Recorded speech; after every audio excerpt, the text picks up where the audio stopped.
আজি আমাৰ বিজনীত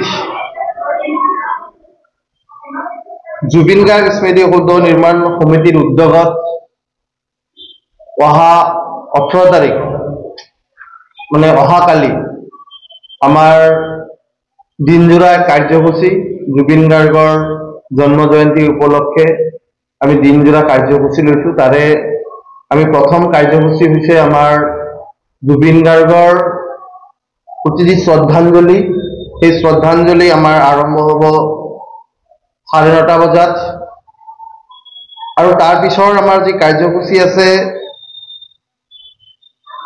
আমাৰ গছপুলি নাহৰৰ গছপুলি আমাৰ ৰোপণ, সেইটো হ'ব আমাৰ 10টা বজাত আৰু জুবিন গাৰ্গৰ প্ৰতিমূৰ্তিৰ যি আধাৰশিলা স্থাপন হ'ব সেইটো হ'ব আমাৰ 10:30 বজাত আৰু আমাৰ প্ৰায় 3000তকৈ অধিক আমাৰ বিজনী অঞ্চলৰ বিভিন্ন স্কুল তথা আমাৰ এই অঞ্চলৰ জুবিন প্ৰেমীসকলে 3000তকৈ অধিক সকলে একেলগে মিলি আমাৰ মায়াবিনী ৰাতিৰ বুকুৰ যি গীত সেই গীত পৰিৱেশন কৰিব। সেয়া হ'ব আমাৰ 11:30 বজাত। তাৰপিছত আমাৰ জুবিন গাৰ্গৰ যি সংগীতৰ গুৰু আছিলে আৰু আমাৰ বিজনীৰ পৰাই তেওঁৰ সংগীত চৰ্চা আৰম্ভ হৈছিলে আৰু সেই মহান ব্যক্তিজন যাক আমি সকলোৱে ৰমণী ছাৰ হিচাপে জানো, তেওঁ হয়তো আমাৰ মাজত নাই, কিন্তু তেওঁৰ সহধৰ্মিনী আমাৰ মাজত আছে। তেওঁ আমাৰ মাজত থাকি আমাৰ এই প্ৰাণৰ শিল্পী জুবিন গাৰ্গৰ গুৰুজনাৰ প্ৰতি তেওঁৰ যিটো শ্ৰদ্ধা আছিলে, এই শ্ৰদ্ধাক আগত ৰাখি তেওঁকো আমি ইয়াতে ৰাখিছোঁ বা আমাৰ লগত থাকিব। আৰু আমাৰ ৰাতিত সন্ধিয়া 6 বজাৰ পৰা যি সাংস্কৃতিক সন্ধিয়া অনুষ্ঠানটো আৰম্ভ হ'ব আৰু গোটেইখিনি আমাৰ প্ৰাণৰ শিল্পী জুবিন গাৰ্গৰ সংগীত হওক বা তেওঁৰ সংগীতৰ লগত আধাৰিত গোটেইখিনি আমি একেলগেই সাংস্কৃতিক অনুষ্ঠানটোৰ লগত জড়িত যিসকল ব্যক্তিয়ে এই অনুষ্ঠানটোত অংশগ্ৰহণ কৰিব বিচাৰিছে তেওঁলোকৰ ইয়াতে থাকিব।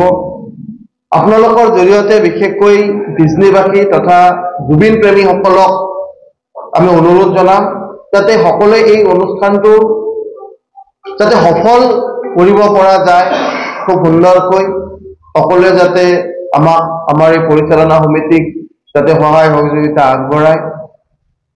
বিশেষকৈ শাৰীৰিক আৰু মানসিকভাৱে যদি আমাৰ লগত তেওঁলোকে থাকে, কাৰণ আমি দেখিছোঁ যে আমাৰ বিজনীত যথেষ্ট জুবিন প্ৰেমী আছে, যিটো জুবিনৰ প্ৰায় 3টা বছৰ আমাৰ এই বিজনীত থাকিছিলে।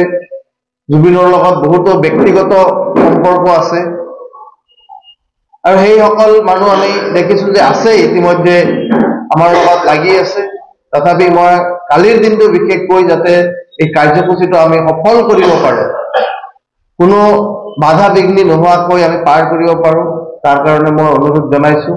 একেবাৰে ৰাতিপুৱা 9:30 বজাৰ পৰাই একেবাৰে সাংস্কৃতিক সন্ধিয়ালৈকে প্ৰতিটো কাৰ্যসূচীত যাতে সকলোৱে অংশগ্ৰহণ কৰে, সেয়েহে মই অনুৰোধ জনাইছোঁ। যিহেতু সকলোৰে ঘৰত গৈ পেলাই আমন্ত্ৰণ জনোৱা আমাৰ পক্ষে সম্ভৱ হৈ উঠা নাই, সেয়েহে বহুতে হয়তো আমাক ফোনযোগে কৈছে যে আমিও তাতে যাম বা আমিও খবৰটো পোৱা নাছিলোঁ। আমি সকলোকে খবৰটো যিহেতু দিব পৰা নাই, সেইকাৰণে আপোনালোকৰ মিডিয়াৰ মাধ্যমে আমি বিজনীবাসী ৰাইজক বা জুবিন প্ৰেমিক ৰাইজক মই অনুৰোধ কৰিম যে আমি আপোনালোকৰ এই মিডিয়াৰ মাধ্যমেৰে আপোনালোকক নিমন্ত্ৰণ জনাইছোঁ। আপোনালোকে সঠিক সময়ত আৰু শেষলৈকে, আৰম্ভৰ পৰা শেষলৈকে যাতে আপোনালোকে এই অনুষ্ঠানবোৰ সফল কৰি তোলে, সেয়ে আপোনালোকৰ সহায় সহযোগিতা কামনা কৰিছোঁ আৰু মিডিয়া বন্ধুসকলৰো মই সহায় সহযোগিতা কামনা কৰিছোঁ যাতে আপোনালোকে আমাৰ এই কাৰ্যসূচীখিনি ৰাইজৰ আগত তুলি ধৰি আমাৰ প্ৰাণৰ শিল্পী জুবিন গাৰ্গৰ প্ৰতি যে আমাৰ বিজনী ৰাইজৰো যথেষ্ট তেওঁৰ প্ৰতি কৃতজ্ঞতা বা তেওঁৰ প্ৰতি শ্ৰদ্ধা আছে, সেই কথাখিনি আপোনালোকে তুলি ধৰিব পাৰে। সেইকাৰণে আপোনালোকক অনুৰোধ জনাইছো। আৰু আকৌ আপোনালোকৰ জৰিয়তে ডিজনীবাসী ৰাইজক মই অনুৰোধ কৰিম যে প্ৰতিটো অনুষ্ঠানত যাতে আপোনালোকে সফল কৰাৰ কাৰণে আগুৱাই আহে। আপোনালোকৰ মানসিক শাৰীৰিক সহায় আমাক লাগিবই, আৰু সেই সহায় যাতে আপোনালোকে আমাক কৰে। ধন্যবাদ।